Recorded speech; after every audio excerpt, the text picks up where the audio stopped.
మంత్రి పదవి దక్కలేదని అసంతృప్తితో ఉన్న కోమటిరెడ్డి రాజగోపాల్ రెడ్డి వరుస ట్వీట్లతో అధికార కాంగ్రెస్ పార్టీలో ప్రకంపనలు రేపుతున్నారు. నిన్న మొన్నటి వరకు కాస్త సైలెంట్ గా ఉన్న రాజగోపాల్ రెడ్డి ఇక తాడో పేడో తేల్చుకునే పనిలో పడ్డట్లుగా కనిపిస్తున్నారు.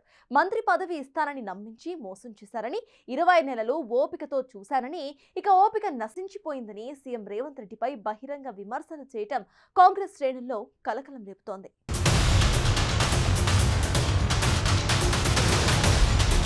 ఉమ్మడి నల్గొండ జిల్లా మునుగోడు కాంగ్రెస్ ఎమ్మెల్యే కోమటిరెడ్డి రాజగోపాల్ రెడ్డి ప్రస్తుతం తీవ్ర అసంతృప్తితో రగిలిపోతున్నారు. ఆయనకు 1కి 2 సార్లు మంత్రి పదవి కట్టబెడతామని హామీ ఇచ్చిన కాంగ్రెస్ అధిష్టానం తెలంగాణలో కాంగ్రెస్ సర్కార్ ఏర్పడి 20 నెలలు గడుస్తున్నా ఆ హామీని నెరవేర్చలేదు. తొలి మంత్రివర్గం ఏర్పాటులో రాజగోపాల్ రెడ్డి సోదరుడు కోమటిరెడ్డి వెంకట్రెడ్డి కేబినెట్ బెర్త దక్కించుకున్నారు. ఏడాది తరువాత జరిగిన మంత్రివర్గ విస్తరణలోనూ రాజగోపాల్ రెడ్డికి స్థానం దక్కలేదు.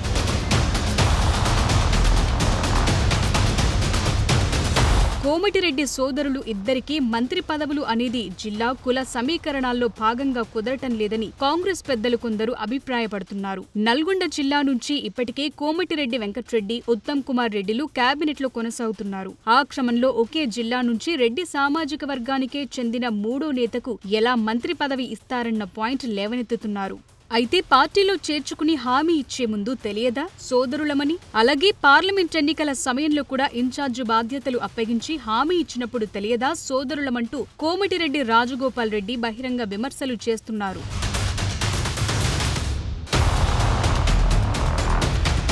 9 మంది ఎమ్మెల్యేలున్న ఖమ్మం జిల్లాకు 3 మంత్రి పదవులు ఇచ్చినప్పుడు 11 మంది ఎమ్మెల్యేలున్న నల్గొండ జిల్లాకు 3 మంత్రి పదవి ఇస్తే తప్పేంటని రాజగోపాల్ రెడ్డి లాజిక్ లేవనెత్తుతున్నారు. ఖమ్మంకు ఒప్పు, నల్గొండకు తప్ప అని అటు అధిష్టానాన్ని ఇటు ప్రభుత్వాన్ని నిలదీస్తున్నారు. అలా అవకాశం దొరికినప్పుడల్లా తనకు మంత్రి పదవి దక్కలేదన్న అక్కసు వెళ్లగక్కుతూనే ఉన్నారు. ఆయన స్థానిక ఎన్నికల ముందు అధికార పార్టీలో ఉంటూ ఇలా విమర్శలు చేయటం, వరుస ట్వీట్లు పెడుతుండటం కాంగ్రెస్ పార్టీకి మైనస్ గా మారుతుండటంతో అధిష్టానానికి ఏ నిర్ణయం తీసుకోవాలో తెలియని పరిస్థితి ఏర్పడిందంటున్నారు.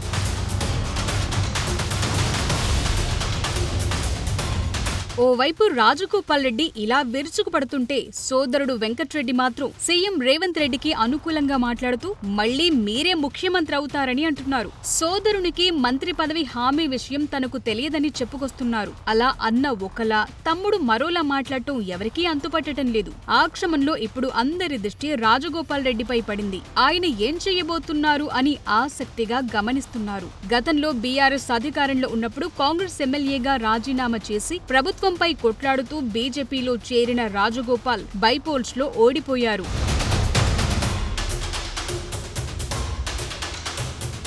అయితే అప్పుడు కోమటిరెడ్డి రాజగోపాల్ రెడ్డి తన వెర్షన్ తాను వినిపించారు. తన రాజీనామాతో ప్రభుత్వం దిగొచ్చిందని, తనను ఓడించటానికి మునుగోడు నియోజకవర్గంలో అప్పటి ప్రభుత్వం 100 కోట్ల అభివృద్ధి చేపట్టిందని ప్రచారం చేసుకున్నారు. కానీ ఇప్పుడు రాజీనామా బాట పడితే ఆయన ఏం చెప్పదలుచుకున్నారు? అధికారంలో ఉండి కూడా మంత్రి పదవి ఇవ్వలేదని రాజీనామా చేసి ప్రజలకు ఏం చెప్తారు అని ప్రతి ఒక్కరూ చర్చించుకుంటున్నారు. కేవలం భయపెట్టడానికి ఇలాంటి వ్యాఖ్యలు చేస్తున్నారా, లేక మరేదైనా వ్యూహం అని ఎవరికీ అంతు చిక్కటం లేదు.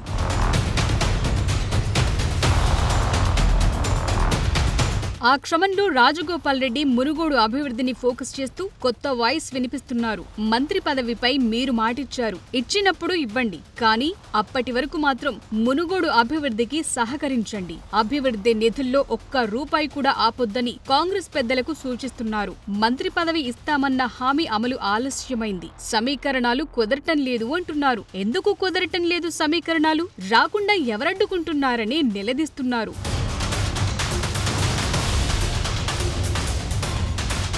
పార్టీలోకి తీసుకున్నప్పుడు తెలియదా మేము ఇద్దరం అన్నదమ్ములమని? పార్లమెంట్ ఎన్నికల సమయంలో రెండవసారి ప్రామిస్ చేసినప్పుడు తెలియదా మేమిద్దరం అన్నదమ్ములమని? ఒడ్డు దాటే వరకు ఓడమల్లయ్య, ఒడ్డు దాటాక బోడిమల్లయ్య అన్న చందంగా పార్టీ పెద్దలు వ్యవహరిస్తున్నారని విమర్శలు గుప్పించారు. అన్నదమ్ముల్లో ఇద్దరం సమర్థులమే, ఇద్దరం గట్టివాళ్లమే, ఇద్దరికీ మంత్రి పదవులు ఇస్తే తప్పేంటని ప్రశ్నిస్తున్నారు. ఆలస్యమైనా సరే తాను ఓపిక పడుతున్నానని, మునుగోడు నియోజకవర్గాన్ని అభివృద్ధి చేయాలని డిమాండ్ చేస్తున్నారు.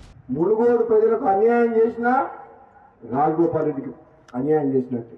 మీ అందరికి అన్యాయం చేసి ఇక్కడ అభివృద్ధికి నిధులు రాలేదంటే నేను శాసనసభ్యులుగా నేను సంతోషంగా ఉంటానా? అంటే మీకు అన్యాయం జరిగితే నాకు అన్యాయం జరిగినట్టు కాదా?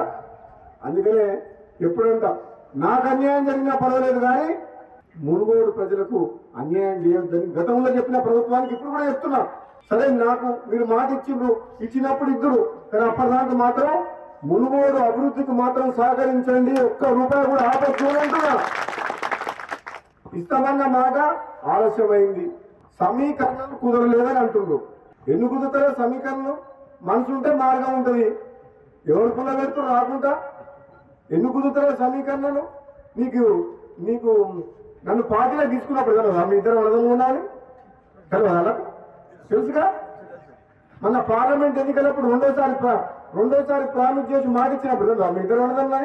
ఏదేమైనా ఇప్పటి వరకు అధిష్టాన పెద్దలు కానీ క్రమశిక్షణ కమిటీ కానీ రాజగోపాల్ రెడ్డి చేసిన వ్యాఖ్యలపై ఎవరూ స్పందించలేదు. పార్టీ పరంగా ఖండించడానికి కూడా ఎవరూ ధైర్యం చెయ్యని పరిస్థితి. అయితే ఇలాగే కొనసాగితే పార్టీకి ప్రభుత్వానికి చెడ్డ పేరొస్తుందని, రాజగోపాల్ రెడ్డి విషయంలో ఏదో ఒక నిర్ణయం తీసుకోవాలని హైకమాండ్ భావిస్తోందట. ఇచ్చిన హామీని నెరవేర్చటమా లేక పార్టీకి వ్యతిరేకంగా మాట్లాడుతోన్న రాజగోపాల్ కి షోకాజ్ నోటీసులు ఇవ్వటమా తేల్చే పనిలో ఉందట. మరీ చూడాలి కోమటిరెడ్డి రాజగోపాల్ రెడ్డి లెక్కలు ఎలా మారతాయో.